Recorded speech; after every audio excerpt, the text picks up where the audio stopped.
어, 제목이 언약의 계보인데, 언약의 그냥 계보가 아니라 언약의 정체성을 잇는 계보입니다. 언약의 정체성을 잇는 계보. 왜 언약의 정체성을 갖다가 잇는 계보냐? 우리가 오늘 이 시간에 유심히 이 부분을 살펴봐야 되겠습니다.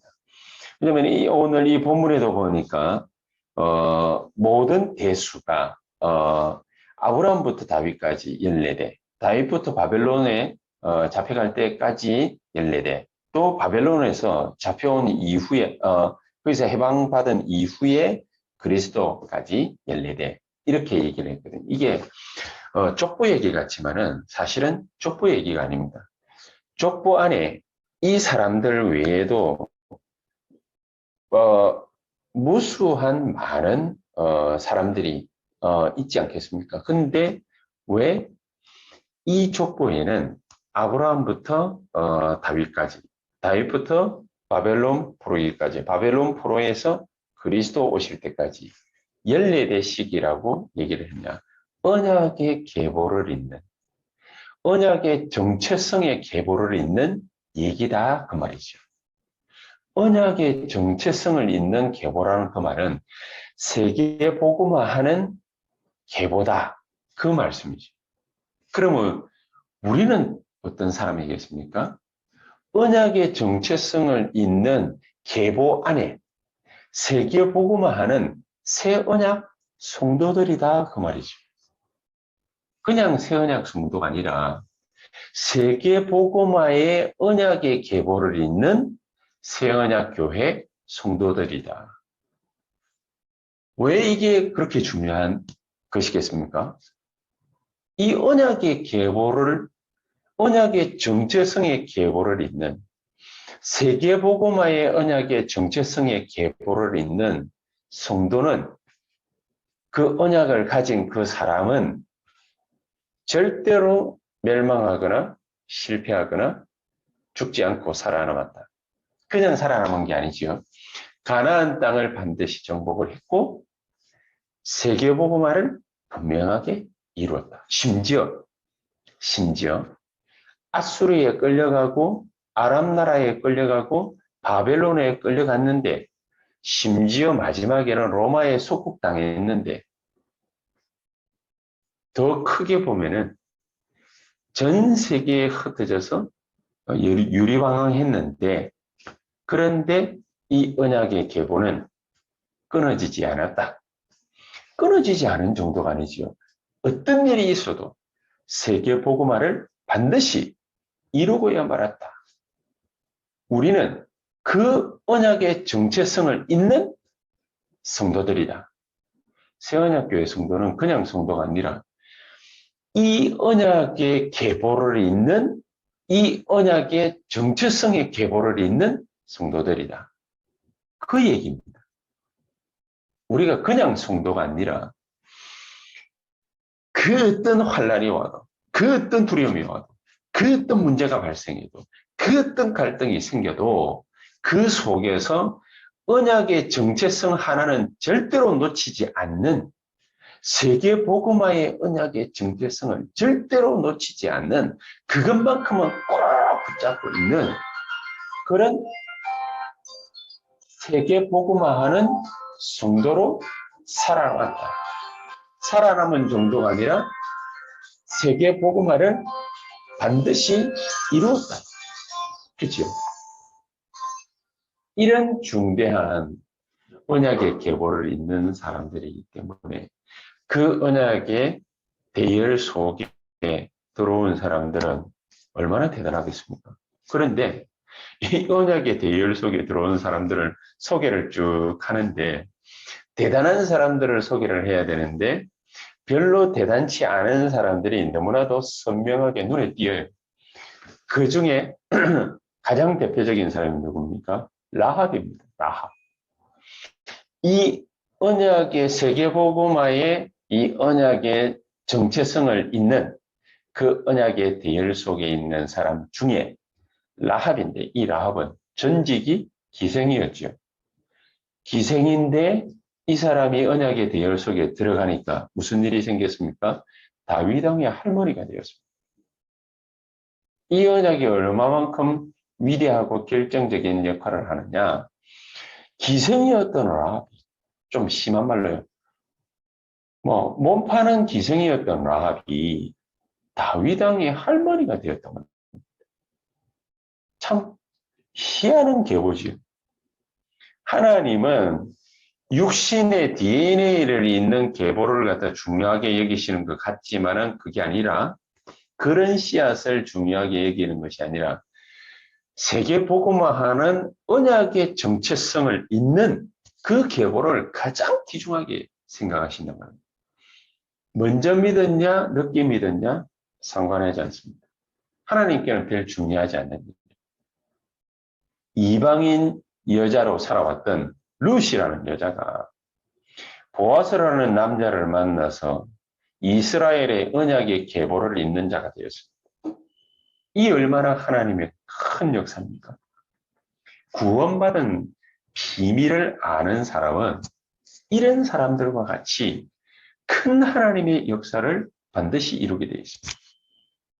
어떤 경우에는 어려움을 당할 수도 있고, 어떤 경우에는 이제 곧 예수를 믿어서 새 가족으로 그렇게 살아갈 수도 있습니다.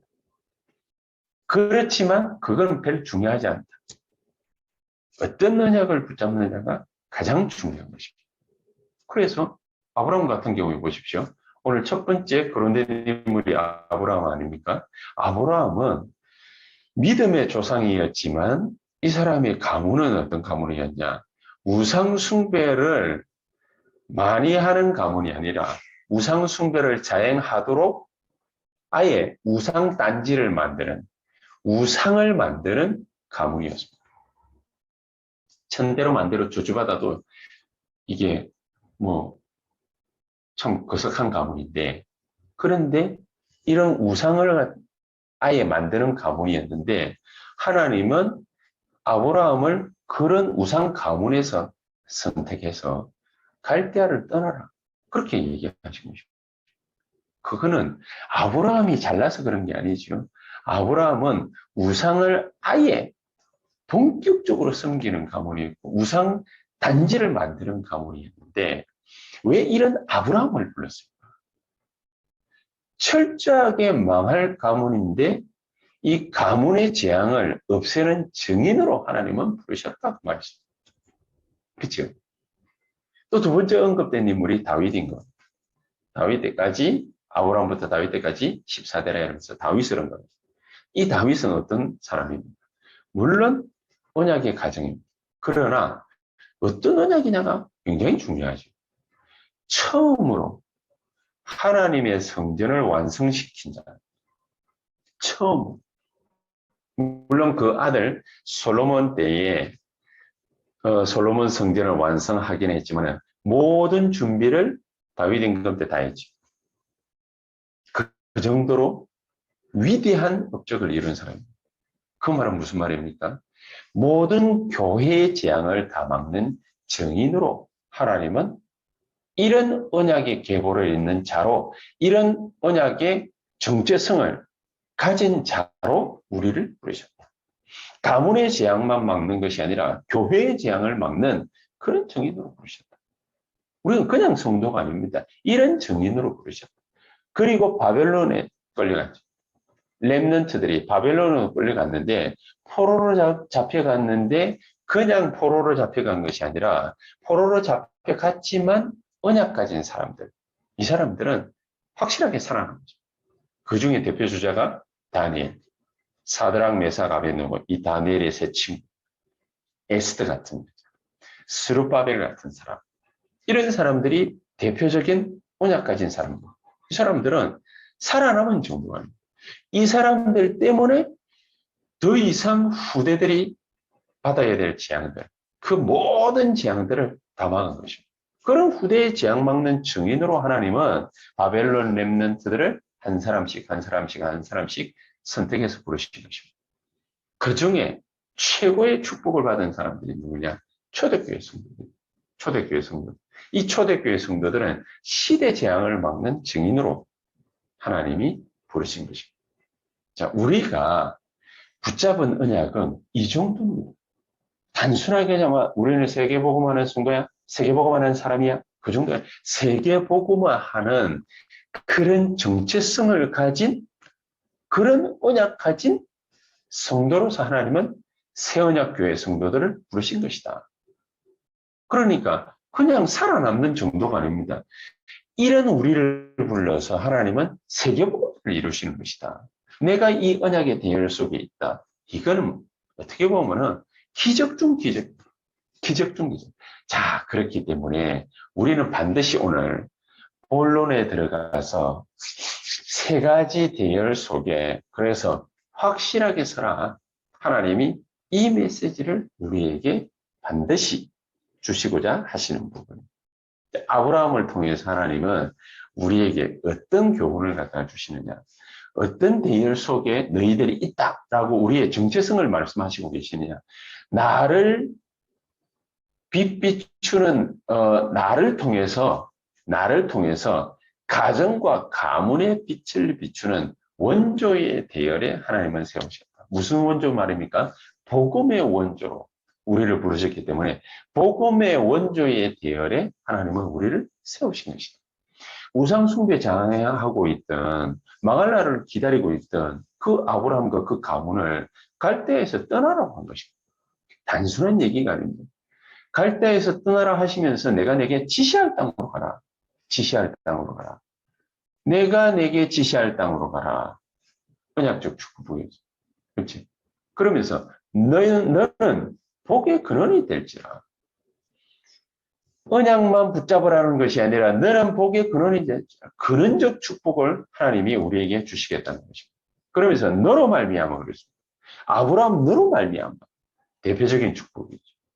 우리에게 대표적인 축복을 주셔서 너로 말미암아 다른 사람들을 복받게 하시겠다. 열방이 복을 받게 될 것이라. 기념비적인 축복입니다. 우리만 잘 먹고 잘 사는 것이 아니라 열방이 복을 받게 할 것이다. 우리 가정과 가문만 잘 먹고 잘 사는 것이 아니라 열방이 복을 받게 하실 것이다. 기념비적인 축복입니다. 그러면서 절대 너를 당할 자 없을 것이다. 불가항력적인 축복. 이런 5가지 축복의 말씀을 하나님은 아브라함을 통해서 우리에게 전달하신 것입니다. 이 얼마나 기가 찬 복음의 원조의 축복을 우리에게 주시려고 부르신 것이겠습니다. 하나님은 이 5가지 축복이 우리 안에 그대로 정체성으로 녹아내리기를 하나님은 원하시고 계신 것입니다. 요게벳이 그래서 이 언약의 축복을 전 이스라엘 백성들이 다 잃어버렸을 때 요게벳은 이 축복을 딱 붙잡고 있습니다. 요게벳은 이 축복, 이 언약적 축복, 근원적 축복, 대표적인 축복, 기념비적인 축복, 불가항력적인 이 축복을 붙잡고 그것을 모세에게 전달합니다. 이것을 모세에게 반드시 살아남아라. 그것이 아니라 살아남을 것을 확신하고 이게 나무를 갖다가 이어가지고 통을 만들어서 나일강에 띄운 것입니다.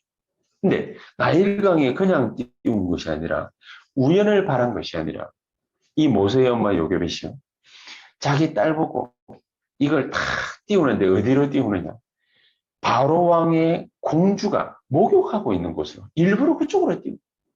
일부러 그쪽으로 물이 흘러가는 것을 알고 그쪽으로 띄워서 요게벳은 모세의 누나 미리암을 보내가지고 잘 살펴보라는 거죠. 정말로 하나님의 언약을 굳게 믿고 하나님의 역사 속에 들어간 자, 그 대열 속에 들어간 자는 하는 모든 것이 다 다른 것이죠. 믿음이 확실하게 받쳐주는 것입니다. 믿음이. 이런 모세를 통해서 하나님은 이스라엘 백성들을 구원하신 것이죠. 이 엄청난 축복을 다윗 때에 그대로 전달받게 됩니다. 이 하나님은 다윗을 통해서 수많은 전쟁, 특히 블레셋이 걸어오는 모든 전쟁을 전부 다 막았다. 하나님은 대표적으로 다윗을 통해서 이스라엘 백성들을 축복하신 거죠. 우리를 이렇게 복음의 원조로 축복하시려고 우리를 원조의 대열에 세우셨다. 원조의 대열을 세우셨다. 우리가 이 대열에서 이탈하지만 않으면 돼. 언약을 굳게 딱 붙잡고 이 대열에서, 이 원조의 대열에서 이탈하지만 않으면 그 빛이 비추어지게 돼 있는 것이죠. 그렇죠? 나를 통해서. 나는 언약적 축복만 딱 붙잡으면은 하나님은 나를 통해서 우리를 복의 근원을 삼겠다고 그러지 않습니까? 그러면서 너로 말미암아 열방이 복을 받게 될 것이다.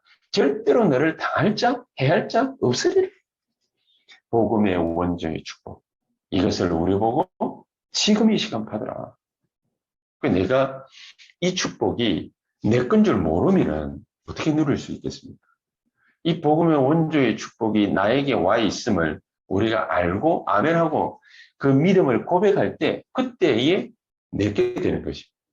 그때 이미 내 걸로 주시려고 하나님은 원조의 복음의 원조의 축복을 그 대열에 세우시고 우리를 그렇게 부르셨는데 이미 내 건데 내가 내 건 줄 알고 이것을 붙잡는 그 순간 진짜 기도하는 그 순간 하나님은 우리를 이렇게 축복하실 수밖에 없다. 원조의 축복을 저와 여러분들이 오늘 이 시간에 받고 누리게 되시기를 주 예수로 축복합니다. 자, 그러면서 두 번째 뭡니까? 하나님은 우리를 원조의 축복을 허락하시면서 우리를 통해서 어떻게 뭘 살리느냐? 가정과 가문을 살려내시는데 이 가정과 가문을 완전히 뒤바꾸는 증인의 대열에 하나님은 우리를 세우십니다. 증인의 대열에 우리를 세우십니다. 하나님이 나를 축복하시지 않으면 우리의 말을 축복하고 우리의 행동을 축복하고 우리의 기도를 축복하고 그럼 하나님이 축복하시지 않으면 우리가 그 대열이 없으면 그 축복의 대열이 없으면 그 증인의 대열이 없으면 우리가 악착같이 애쓰고 기대해서 우리가 뭔가를 이룰 수 있습니까? 저는 단 한 개도 이룰 수 없다고 합니다. 만약에 우리가 그렇게 마음으로 이렇게 바라고 그래서 뭔가를 열심히 노력했다. 근데 진짜로 이렇게 우리 가정 가문이 이렇게 돌아간다. 교인도 되고 뭐 심지어 장로도 되고 어떤 사람 목사도 되고 자 그러면 되는 것입니까? 절대로 그렇게 되면 안 됩니다. 우리의 애쓰고 노력한 것 우리가 뭔가를 잘 배웠기 때문에 그 일이 잘 이루어지고 다른 사람들이 내 모습을 탁 쳐다보면서 아, 참 저렇게 말이지 서울대식이나 나오고 저렇게 공부 잘해가지고 저런 사람이 또 목사까지 되어서 참 말하는 거 보니까 참 지식적이고 참 괜찮네. 참 어떻게 저렇게 이해가 잘 되도록 저렇게 얘기를 갖다가 잘할 수 있을까? 달변가야? 좋은 겁니까? 저는 지극히 나쁜 것이라고 생각합니다. 왜냐? 다른 사람들이 정말로 하나님 주시는 은혜와 구원 때문에 내가 하는 말씀을 갖다가 들은 것이 아니라 내가 달변가이기 때문에 내 말을 듣고 이야 참 대단하구나 그런 생각이 들어서 예수를 믿었다? 그러면은 꼬표입니다. 꼬표.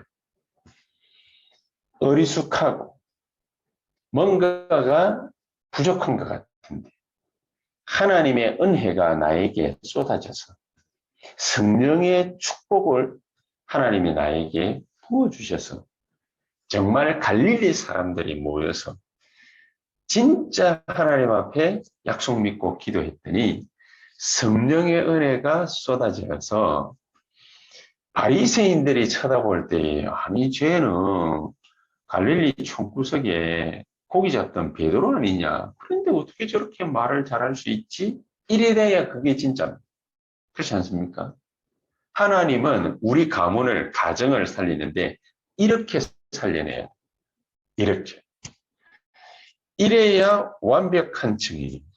하나님 우리를 그런 완벽한 증인의 대열에 우리를 세우시려고 우리를 부르신 것이다.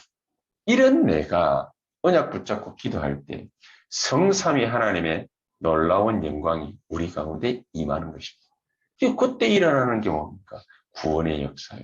말씀의 성취요. 또 성령의 충만한 역사가 그때 그렇게 일어나는 것입니다. 이게 성삼위 하나님의 비밀이 이루어지는 거 아니겠습니까? 이 구원받은 나는 이런 기도를 하게 될 때 눈에 안 보이는 성삼위 하나님의 영의 비밀의 역사가 그대로 능력으로 우리에게 나타나는 것입니다. 그렇죠? 이런 내가 기도할 때에 하늘 보호자의 9가지 축복이 우리에게 역사하게 되는 것입니다. 이런 역사를 주시려고 하나님은 우리를 좀 부정한 것 같지만, 우리가 좀 모자란 것 같지만, 우리가 좀 가방끈이 짧은 것 같지만, 뭐 대단해도 상관이 없습니다. 바울처럼 하나님의 말귀를 잘 알아먹으면 아무 상관없죠. 이런 우리가 기도할 때 하늘 보좌에 계신 주님이 보좌의 능력 9가지를 가지고서 우리에게 축복하시려고 하늘 보좌에 올라가서 부활 승천하셔가지고 앉으신 거 아니겠습니까? 그러니까 그 능력의 역사가 우리에게 지금 이루어지는 겁니다. 그러면서 우리가 이런 기도를 할 때에 삼시대 살리는 하나님의 진짜 응답. 이게 하나님 준비 탁 하셔다 우리에게 허락하신 거죠. 내가 있는 또 우리의 산업, 우리의 교회, 이 모든 현장을 어떻게 살리느냐. 우리 진짜 렘넌트들, 우리 중직자들, 우리 같은 목회자들이 하나님의 말씀 붙잡고 언약 붙잡고 삼시대를 여는 것입니다. 이런 축복을 하나님이 우리에게 허락해 주신다. 하나님이 준비하신 것을 하나님의 시간표에 하나님이 우리에게 응답으로 쏟아부어 주신다. 이래야 진짜 가정 가문 살리십니다. 그렇죠? 이런 증인이라야 하나님은 우리를 축복하셨다 말할 수 있는 것입니다. 자, 그러면서 세 번째 뭡니까? 하나님이 우리를 통해서 뭘 살리기를 원하시느냐? 우리의 미래, 특히 우리의 미래는 어떤 미래입니까? 우리의 후대지, 후대. 후대 살릴 증인으로 하나님은 나를 부르신 것이다. 마태복음 오늘 1장 17절을 읽었지 않습니까? 14대, 14대, 14대 그러지 않습니까? 이스라엘 전체 얘기하는 거죠. 이스라엘 전체에 보면은 7번이나 대재앙을 받는다.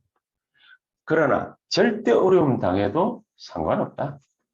어려움 당한 것 같지만 애굽에서 분명하게 이기고 출애굽한 것이다. 이게 복. 이게 복. 노예인데 무슨 힘이 있겠습니까? 그러나 출애굽의 역사. 이게 복음이죠.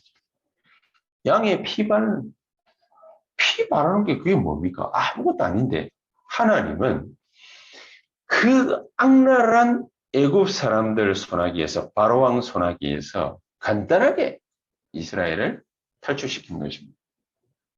이스라엘이 애굽을 간단하게 꺾고 이기고 탈출한 것입니다. 그게 출애굽입니다. 그렇지? 그게 복음입니다. 아무리 우리가 어려움 당하는 것 같아도 하나님은 간단하게 다윗 왕이 그냥 골리앗 골 한 번 때리고 이겨버렸지 않습니까? 블레셋이라는 어마어마한 그때 당시에 지중해 패권을 장악하고 있던 나라였는데 이 팔레스타인이요. 어떻게 이스라엘에게 뒤집어졌냐? 돌멩이 하나에 완전히 운명이 뒤바뀌어버린 거죠. 이게 복음입니다. 그렇죠? 이 복음. 어려움 당한 것 같지만은 바벨론에서도 아수르에서도 로마에서도 이기고 하나님은 승리케 하십니다. 이게 복음. 이런 구원받은 자 한 명 한 명의 기도가 사실은 상상을 초월하는 엄청난 역사를 우리에게 가져오게 돼 있다. 그 어떤 역사 가운데서도 하나님은 우리에게 증거를 주시게 됩니다. 그러니까 우리는 이 질문 하나를 확실하게 해야 됩니다. 나는 누굽니까? 내가 어디에 서 있습니까? 이거 확인해야 됩니다. 그리고 거기에 확신해요. 성령과 능력과 큰 확신으로. 데살로니가전서 1장 5절에 내가 누군지, 내가 어디에 있는지, 내가 뭐 하고 있는지 거기에 대해서 확인하고 확신해. 하나님의 역사 이루는 속에 있는 나라면 말할 필요가 없어요. 아무리 힘든 일이 와도 감사하면 돼요. 그렇죠? 하나님께 영광 돌리면 돼요. 왜냐? 그 어려운 문제가 아니라 우리에게는 하나님이 허락하시는 정확한 답을 발견하게 하는 길이기 때문에 우리에게 혹 갈등이 생깁니다. 하나님이 우리에게 갱신케 하시는 하나님의 갱신을 우리에게 허락하시는 시간표입니다. 그냥 한 단계 더 업그레이드 시키기 위한, 두 단계 더 업그레이드 시키기 위한 하나님의 갱신. 세계복음화 해야 돼. 세계복음화 해야 돼. 우리가 옛날 행동 그대로 하고 거지처럼 살고 남한테 늘 빌어먹고 그렇죠? 아무 말이나 막말이나 막 하고 다른 사람은 맨날 상처나 주고 그렇게 계속해서 살아간다? 갱신을 못하면은 세계복음화 하기 힘든 거죠. 그러니까 갈등 왔다, 어려움 왔다, 갱신은 갱신. 하나님은 세계복음화를 할 수 있도록 우리를 그레이드를 업 시킵니다. 그레이드를 업. 우리가 환경이 문제입니까? 위기가 왔습니까? 죽을 위기에 봉착했습니까? 하나님의 절대 계획을 탁 찾아내는 것입니다. 이 중요한 시간표를 바울은 하나도 허투루 사용한 적이 없어요. 감옥소에 딱 갇혔는데 유대인 원망하고 그러고 사형당한 게 아닙니다. 감옥소에 들어간 것이 유대인에게 이 복음을 전가할 수 있는 절호의 기회다. 그렇게 생각합니다. 내가 감옥소 들어앉아 있는 이것이 1년이 흐르고 2년이 흐르고 한 번 또 나왔다가 또 재차 감옥소에 들어가고 이건 뭐 때문이냐? 유대인에게만 복음을 전가하는 것이 아니라 이방인들에게 지금까지 복음 전가시 전가하는데 로마 황제에게 복음 전할 수 있는 절호의 기회다. 그래서 진심으로 감사하고 싶어요. 진심. 우리에게 생기는 문제, 갈등, 어려움, 위기 이런 게 뭐 때문입니까? 우리에게 답을 찾아. 우리에게 갱신하라는 것이. 세계복음을 해야 되는 거예요. 그렇죠? 우리에게 하나님의 절대계획, 이거를 꼭 발견해서 붙잡으라는 것입니다. 저 여러분들에게 오늘 이 시간 바로 이런 우리 그냥 단순하게 세계복음화의 대열 속에 들어와 있구나. 그냥 그런 말이 아니라 우리가 어떤 사람입니까? 복음의 원조. 복음의 원조.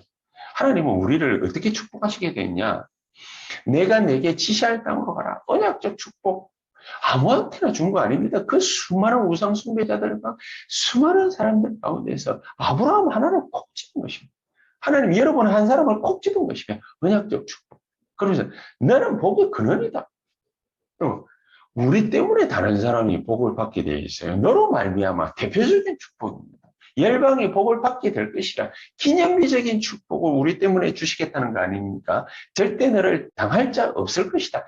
불가항력제 아무도 못 막는다 그 말이죠. 아무도 못 막는다. 요게벳이 이 언약 딱 붙잡으니까 모세 통해서 하나님은 이스라엘을 해방시켜버린 것입니다. 아무도 못 막는다는 거죠. 반드시 하게 됩니다. 그러니까 우리가 지금부터 이 누릴 어마어마한 것이 있습니다.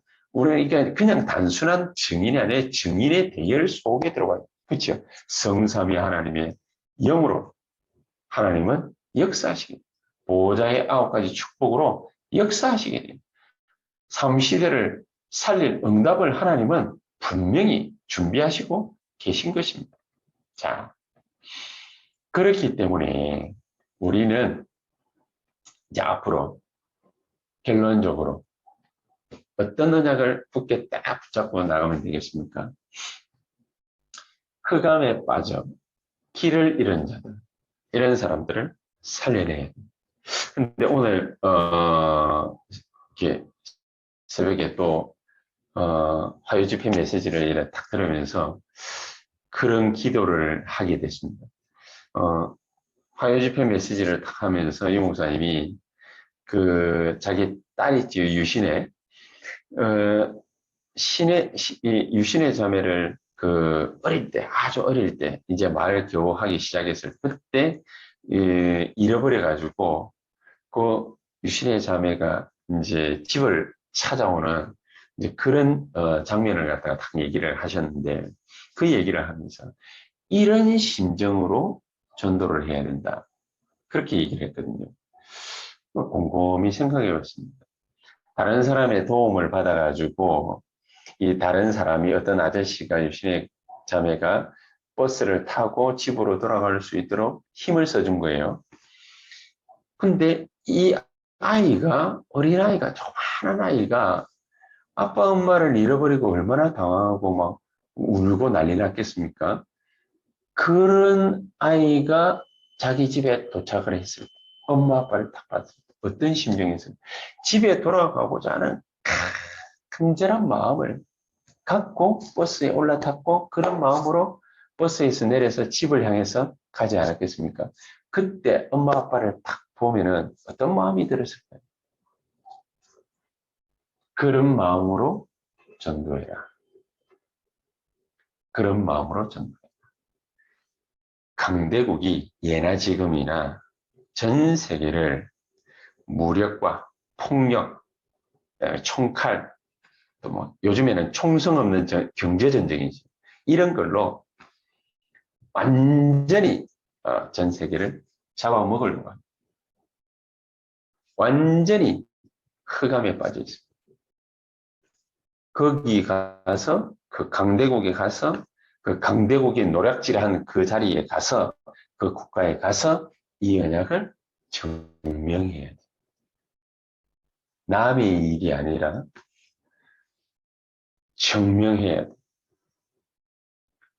간절한 심정. 우상 숭배에 빠진 자들을 그 멸망의 길에서 건져내야 돼. 그 죽어가고 있는 길에서 건져내야 돼. 하나님의 능력, 그들에게 증거하지 않으면, 증명하지 않으면 죽습니다. 하나님은 그래서 우리를 복음의 원조로, 가문 살리는 증인으로, 세계와 후대 살리는 증인으로 우리를 부르신 줄 확실합니다. 오늘 저와 여러분들이 하나님은 단순하게 예수 믿고 복받아라 이런 차원이 아니라 우리 아니면은 이런 사람들, 우상에 빠진 사람, 사단에 잡힌 강대국, 우리 주변에 있는 우상 숭배하는 사람, 살릴 수 있는 사람이 이 지구상에는 아무도 없습니다. 아무도 없습니다. 하도 넷플릭스에서 또 막 무슨 뭐 한국 드라마 뭐 유명한 게 나왔다고 해가지고 고요의 바다 봤거든요.